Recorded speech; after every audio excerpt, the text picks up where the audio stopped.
Hey, Mike Brookfield here.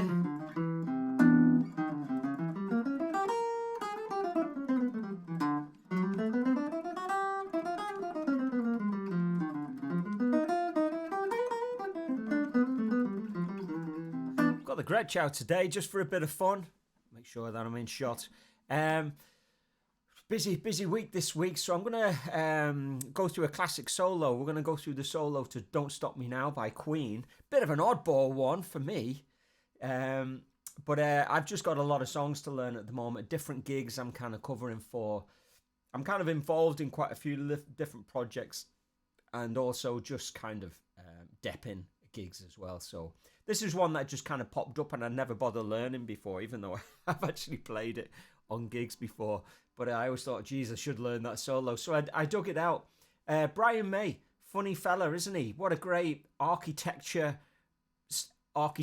style guitar player. He's probably, I think he's an astrophysicist or something, isn't he? Multiple PhDs, all of that kind of stuff. Imagine if him and Bruce Dickinson did an album. Anyway, so he constructs beautiful solos in the studio, doesn't he? And what's particularly fascinating about this guitar solo is it's got a lot of those things that we really like. Those, when we're studying Clapton a lot, it's a lot about playing notes within the bend, a lot of bends down. And this kind of solo, it's almost like, he did that tribute to kind of, him and Eddie Van Halen did that tribute to kind of Clapton. It was pretty brutal, wasn't it? And they got really offended when he said it was shit. But if you listen to it, it's pretty awful, isn't it? So, I mean, you've got to admire Clapton for his honesty there. But I think they've not been the best of friends, even though Clapton's been a huge influence on Brian May and Eddie Van Halen. Anyway, this video's not all about that kind of gossipy stuff. It's about checking out Don't Stop Me Now. So, but there's a lot of Claptonisms in here, this is why I'm sharing it. I thought, that's because there was a whole bunch of things I had to learn. I thought that's quite interesting for YouTubers and Patreon people because of the nature of what it contains. So, quick swig of the coffee and we'll get into it. I love Brian May for the way he constructs solos. They're so singable, so beautiful the way he puts them together. And also the reason I'm using the Gretsch today is, well, one, I have to kind of really just be playing it because I've got a gig tomorrow where I'm using it. And just to show that you can use any guitar.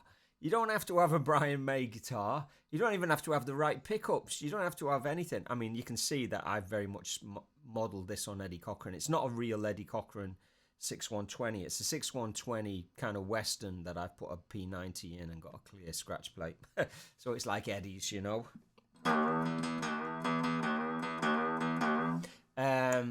But you don't need. You can do you see. I played a little jazzy lick at the beginning, but now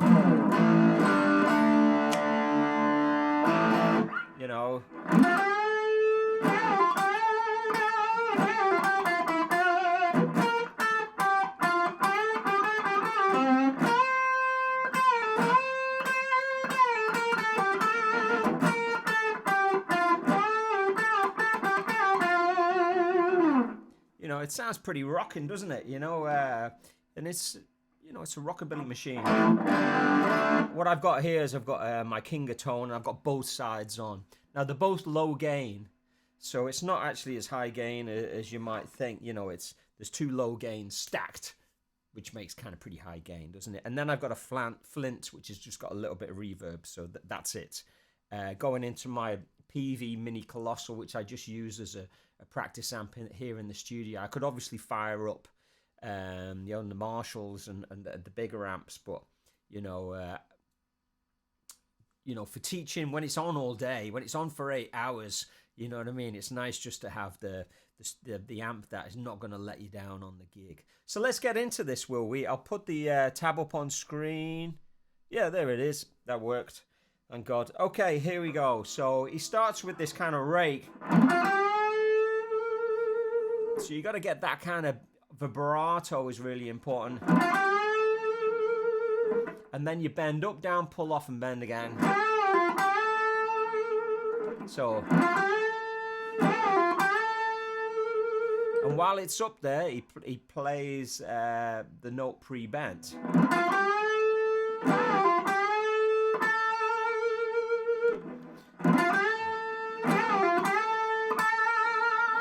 And then you're going to bend up, bend down, pull off again.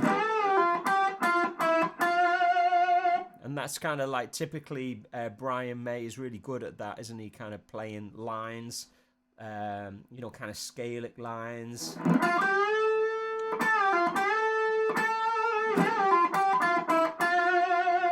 Now we're going to rake into the 11. So,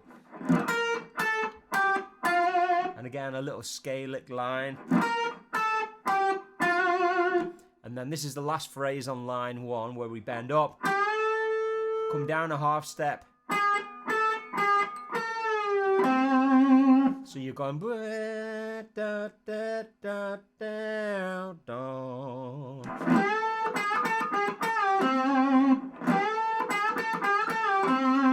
So it's beautiful, that, isn't it? It's really good. You know, and that's what reminds me of Clapton about it. It's like something that Clapton would do. It's the most Clapton-like thing Brian May has played that I've heard.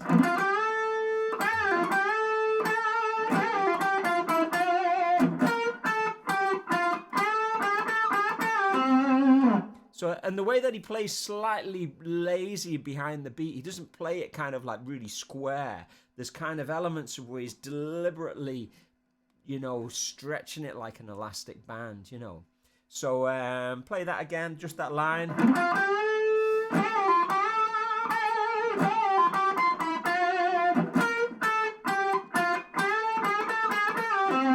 So I'm kind of trying to get a little bit of pinch harmonicy, you know, using my pick to dig in a little bit, because he uses like a halfpenny or something, doesn't he, as a pick.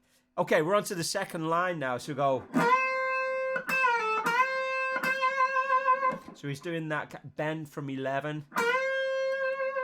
Bend down, pull off. I mean, I've only just learnt this, you know what I mean? But I've known it for years, singing it in my head. Do you know what I mean? Like all Brian May solos, they're just so lyrical, aren't they? That's the next phrase where he just bends down. And then...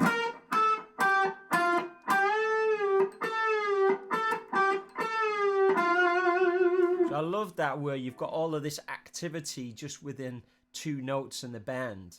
So that's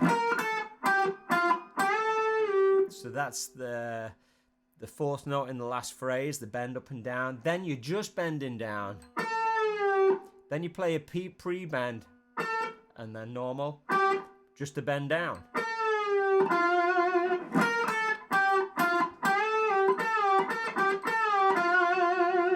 So really clever, and you know, straight out of the, you know, could be, you know, Beano influenced, you know.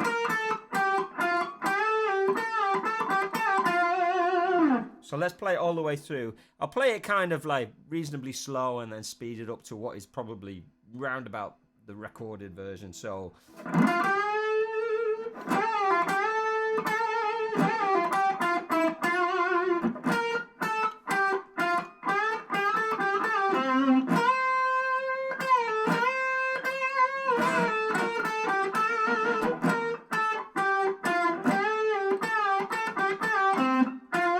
Hey, I've played that 4th string 10 instead of 3rd string 10 at the end. So that last phrase.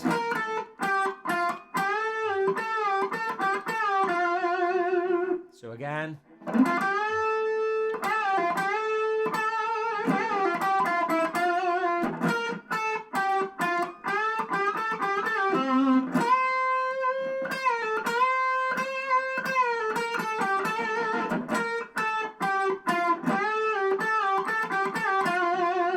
And then I'll play it, you know, I don't know how fast it is now. I've lost my vibe on it. But anyway, 1, 2, 3, 4.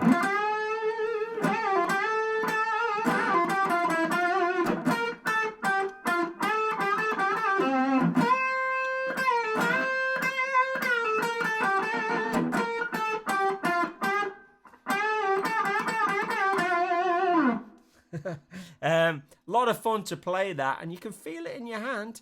That's as good as, you know, for the practice. It's as good as learning a Clapton solo. Really good fun to play. If you're interested in learning more of this, what I could do is on the Friday session is go through how I approach playing the chordal element, because, you know, it's very piano driven with the intro. And if you're interested in that, so I'll fire this up and have fun checking this one out. I've got a busy few days, so I'm going to do my best to keep the content flowing for you in Patreon land. So please head over there.